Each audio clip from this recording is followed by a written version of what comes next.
What's up, guys? Welcome to another episode of the 10 Horse Monty YouTube channel.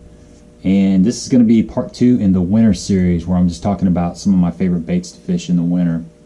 And today we're going to talk about what I feel is probably the most underutilized bait in winter fishing, and that is the Shakeyhead. I catch a lot of fish on a Shakeyhead in the wintertime. It's definitely a finesse technique, and there's a lot of days when they won't hit a jerkbait or an A-rig, or even a jig sometimes. You know, the fish aren't suspended, they're down on the bottom. You know, you do a little bit of graphing and you're not really locating anything on the side scan. You put the down scan on and you start noticing all the bright returns on the bottom. That's the shad. They're sitting up tight onto the bottom. So that means you're going to have to drag something on the bottom to get those bites. So let's talk about the setup first. I like a 7-foot medium rod, anywhere from a 6'10" to 7'4", but I personally use a 7-foot medium rod. This is an old Johnny Morris. I've had this rod forever. It's just a 7-foot medium Johnny Morris Bass Pro Shops rod, and I've got it on a 2500 series Sahara. Shimano makes really good spinning rods. Or spinning reels. If you're in the market for a spinning reel, it's about 80 bucks. I'm telling you guys, this is a really good reel. I've got 4 of these, I think, and I've had them for a while, and they've been excellent. So it's a mid-priced range spinning reel, and you can't go wrong with it. 15-pound braided line to an 8-pound leader, fluorocarbon leader. That's what I go to. That's if I'm fishing around a lot of rocky bottom, like say Kentucky Lake, Tennessee River, where you got a lot of shells and stuff. I will jump up to an 8-pound fluorocarbon, or I'm sorry, a 10-pound fluorocarbon leader, just to keep you from retying all the time. And a lot of times it's fairly staying there, 2 to 3 foot visibility. So 10-pound is fine. You lose a little bit of action, but it's worth it to go up the line size on that. So let's talk about the jig heads real quick. Most of the time, I'm throwing an 1/8 ounce jig head. Let me take that back. If I'm throwing a straight-tailed worm, I'm going with an 1/8 ounce jig head. Unless it's windy, then I'm going to jump up to that 3/16. I've had a lot of luck with this Big Bite Baits Shakeyhead. They're reasonably priced. They're pretty common. You can buy them just about anywhere. It's just a ball head jig. It's got a nice light wire hook. It's kind of a medium light wire hook. Holds up well. It hooks good and keeps the fish buttoned up. So this is one I've probably got the most hours on. Another one that I fish a lot is the War Eagle. It's a pretty, you can buy these at Walmart, they're pretty common. But this is a really good Shakeyhead. I started fishing this Dirty Jigs Shakeyhead last year, and I don't know if you can see that nose of that thing. It's kind of conical, and it comes through grass pretty good, oddly enough. And this is another one that I've been using.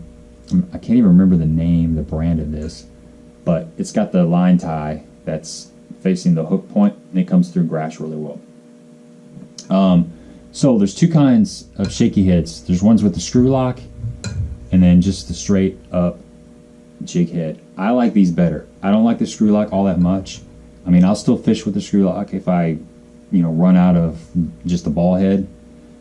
But it seems like I have a better hookup ratio on just the regular ball head.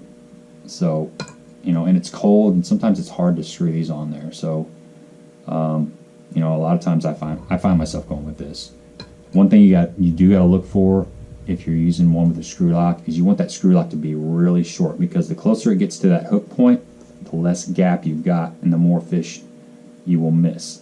It makes a big difference. So you want one that's got a short screw lock. That's plenty long right there, and that's like 3 turns. That's plenty long. You don't need anything longer than that. Another head that I've been playing around with a little bit is this bed head made by Moccasin Lures. And let me show you this real quick. It's pretty unique. It's a stand-up head. It's got a flat spot on there, and it's got this little rattle. Just a real subtle rattle. It's got your bait keeper there. It's got a pretty stout hook for a spinning rod. I wish he made an 1/8 ounce or a 3/16 ounce in this, but unfortunately it's just a 1/4 ounce and 3/8 ounce. But it's made for bait casting gear. But I've been throwing that 1/4 ounce around, and I've caught some fish on it. I like it. And if you want to check these out, my buddy Backyard Bassin has a code, a discount code, and it's BYB81. BYB81. That'll get you 20% off Moccasin stuff. I'm not sponsored by Moccasin. I'm just, if you guys are wanting to check some of this stuff out, you can go to Moccasin and get that bed head. He makes good jigs too. 20% off. So these are about $5. So you're talking $4 after the discount. So BYB81. Let's talk about some of the baits I like to throw. So like I mentioned earlier, if I'm throwing a straight tail worm, I'm going to be using an 1/8 ounce. And the reason why is it forces me to slow down. That lighter weight comes through rocks a lot easier. You don't get hung up. And it gives it kind of a floating action. You know, the heavier the weight, the more it's going to stick to the bottom.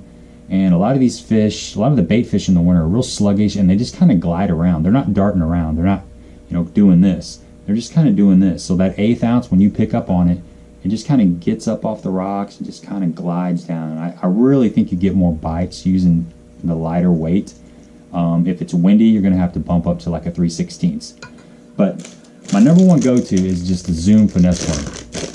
I like watermelon candy. Watermelon candy is my favorite color. Let's see if I can turn this light around a little bit maybe. So this is watermelon candy. Zoom finesse worm. Here's what the package looks like. I've caught a ton of fish on this, guys. The green pumpkin in the same model works really, really well. This is my number one thing that I've got the most confidence in. And I will put a little bit of chartreuse dye on that tail. Not much, just about a 1/16 of an inch. Just a little bit of contrast goes a long way. Another straight tail worm that I like is this Trigger X. I don't even have this one open. Trigger X makes a pretty good straight tail worm, just for something different. The Robo worm is hard to beat. The 6-inch or the 4.5 inch, Morning Dawn, Green Pumpkin, Aaron's Magic. There's a lot of different colors to try. This Rain's Bubble Shaker. Let's see if I can get one of these out. This is a neat little worm. It's got a bigger profile, and it has this little bubble tail, and it actually floats up in the water. So this is a good worm to try. It's ribbed.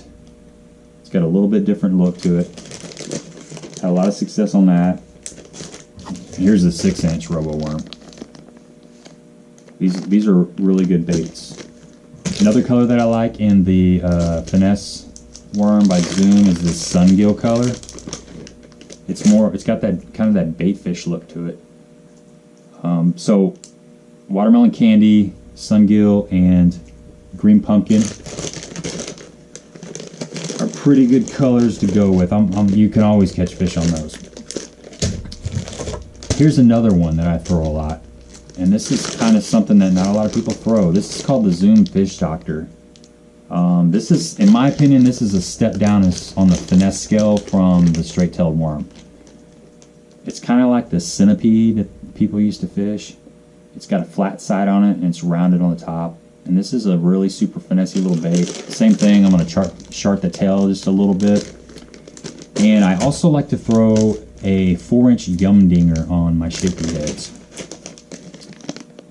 Just the Yum Dinger. Green pumpkin, Bama bug, you know, something green pumpkin, watermelon, whatever your favorite color is. So 1/8 ounce jig head on calm days, 3/16 on windy days. Next thing I throw, if that's not working for me, I'm gonna go with a speed crawl. I love this speed crawl on a Shakeyhead. It's deadly in the winter, does a great job. But instead of the 1/8 ounce, I'm gonna start out with a 3/16 ounce jig head, because this is a lot fatter bait. It's got more of a gliding action on the way down, so you need a little bit heavier weight to get it down on the bottom. Same thing, I'm gonna take some chartreuse and just barely touch these little flippers here. And this is deadly, green pumpkin, same colors, you know, all just natural colors, seem to work in the winter. You want to keep it simple. If the water's a little bit stained, I'm going to be going to the June bug or the Bama bug, something like that. These are great baits, guys. So that's really it. I just want to keep this really short, and that's my little Shakeyhead tutorial. But if you're having problems catching fish in the wintertime, you may need to slow down So get some light line and get some of these light shaky heads.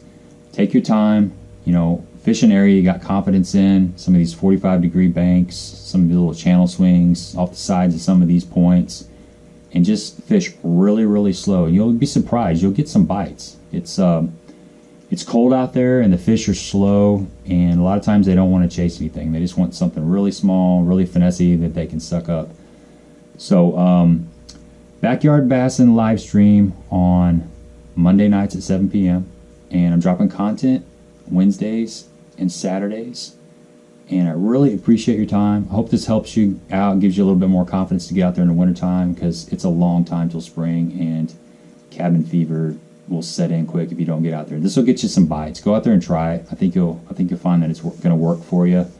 So that's all I got for you. Appreciate the time, and until next time.